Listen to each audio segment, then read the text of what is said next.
Hey, in this video I will explain how to create a UK Declaration of Conformity. And as you may know, a Declaration of Conformity is mandated by certain UK regulations, and especially if your product is covered by a regulation which mandates the UK CA marking, then you will likely need a Declaration of Conformity.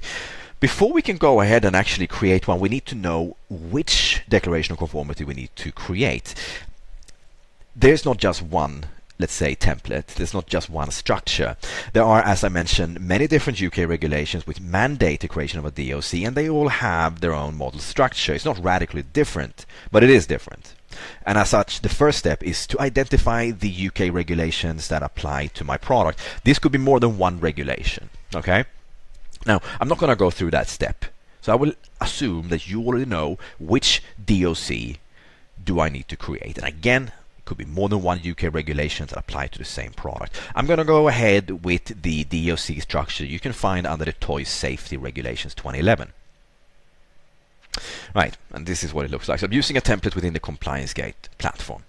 So, just before I get started, I want to mention that they are not entirely different. So I think, watching this video and understanding the bigger picture and the information that you have to input into a DOC, into the toy DOC in this specific case study, well, you can still apply that for the most part when you create a DOC for electronics, for PPE, etc., because they're not entirely different. But anyway, I have to start somewhere. So let's get to it.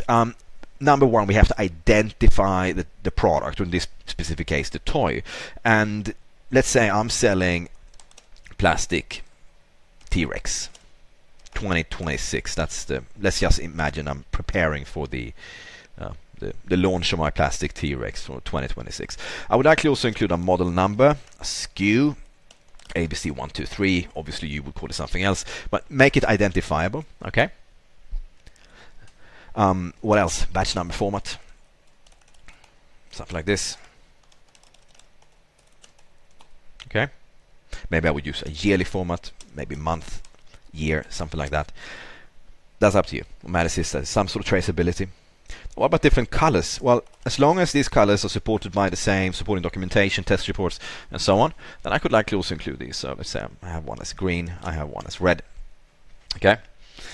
That said, I don't think it's a good idea to try to group together like entirely different products in the same UK DOC, and the reason is that, well, in that case, they are not likely covered by the same standards and so on and so forth. So that's not what a DOC structure is created for.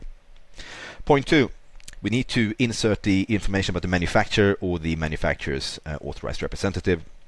This will be company, name, limited, address, okay?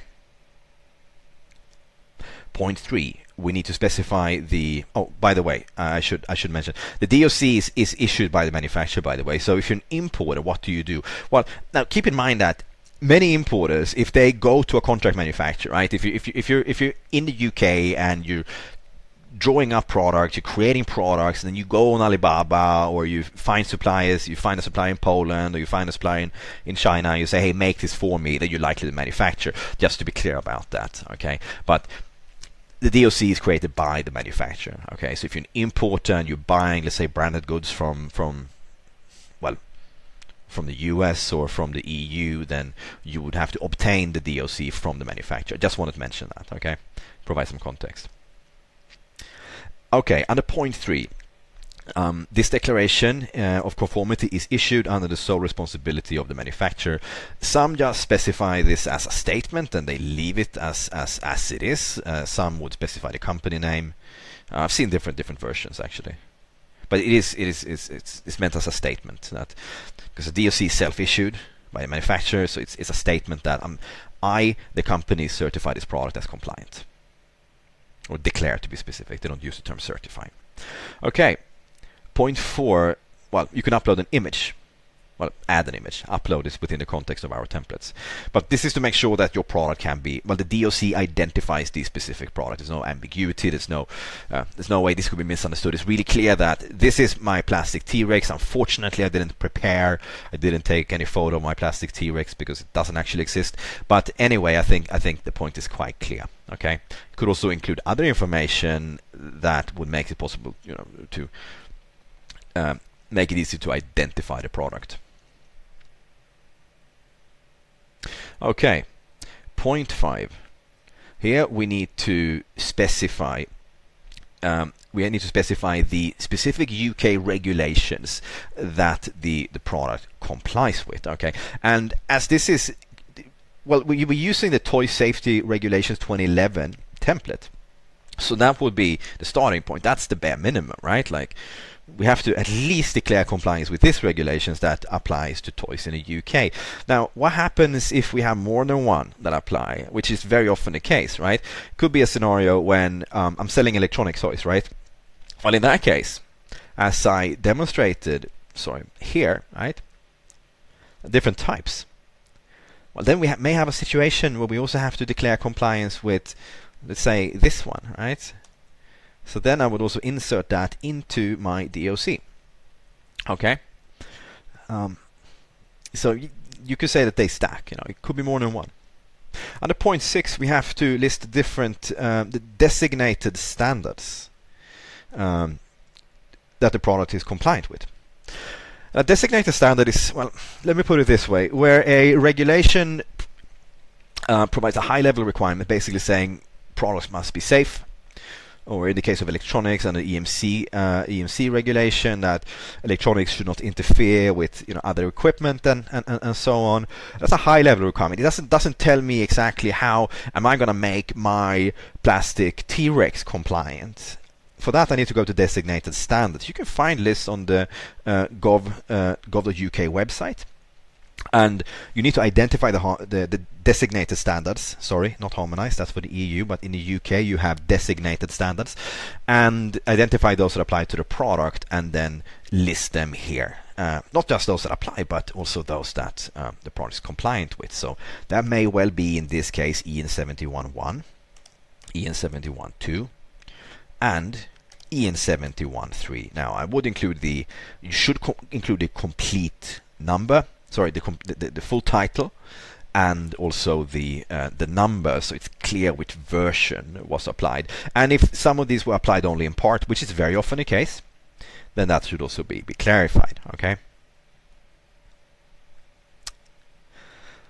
Okay, point 7. Where applicable, the approved body that performed a certain type of intervention and issued a certificate. So what is this? Well, an approved body is a third party. It's a UK version of a notified body, you could say. And in some cases, I cannot just sit here behind my laptop and design products and book tests and just self-declare compliance. In many cases I can, but not always. In these cases, I need to take my product to a approved body and get it certified. And they also review documentation, labels, and so on. Now, if this is the case, well, that you have to find in the regulatory text. Now, to provide some context, in the case of, at least I think in the toy safety regulations, if it is the same as it is in the EU, which I believe it is, at least in this aspect, then if you, for some reason, you're going to start selling toys in the UK, and for some reason you have decided that I'm not going to follow the designated standards. I'm going to go off track, and I'm going to define safety on my own. Okay, you can do so. It's just that then you have to go and get your product certified before you do so. Okay, before you sell it, right? And I think that makes a lot of sense. So if I'm going with an established designated standard, I make sure my product is designed for compliance, I ensure I get it tested, then the purpose of a designated standard is to provide a pathway to me as the inventor, as the company behind it, as the brand owner, the manufacturer, to ensure compliance, okay? On my own and without involvement and the cost that has to be spent if you involve an approved body. But if you decide to go your own way, then you need a third party certification. And if that's the case, you have specify the company name, name, number, and exactly what they did. Now that should also be clear in the certificate that they will then issue. Now that's in the context of toys. For certain products like personal protective equipment, there are certain categories where it's always mandatory. If you use designated standards or not, always have to go through an approved body. The same case for medical devices, and I'm sure for many other products that's also the case. And then you need to include information about that in the Declaration of Conformity. Okay, finally, additional information, and this will be a signature, a name, a function, and a signature.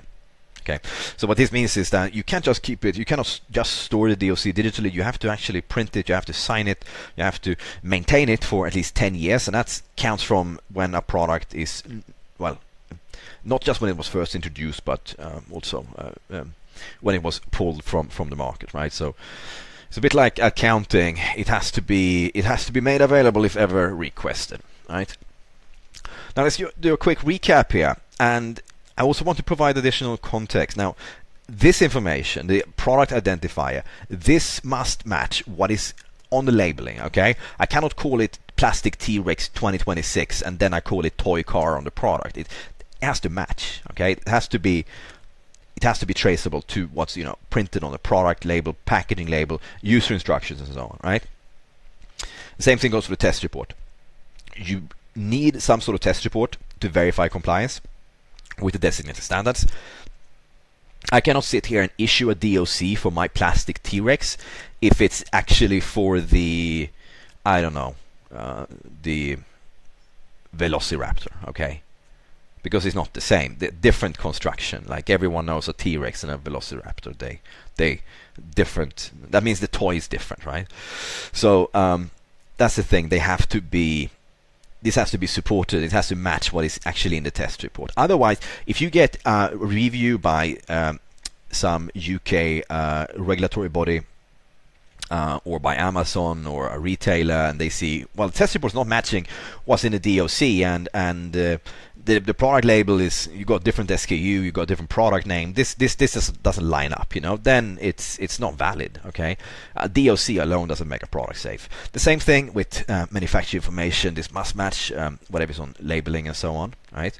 Obviously, the product image that should make it possible to see. Okay, is this DOC matching what's in the supporting test report, technical documentation, and so on. References to designated standards. This must be backed up by something. You can't just say, I hereby declare my product compliant with this or that. You need to have supporting documentation. That will likely be a test report. Okay, that has to be a one match to what's actually written in a test report. Right. Okay. Right. Hope I managed to make some sense of this. If you have any questions, you can of course also write a comment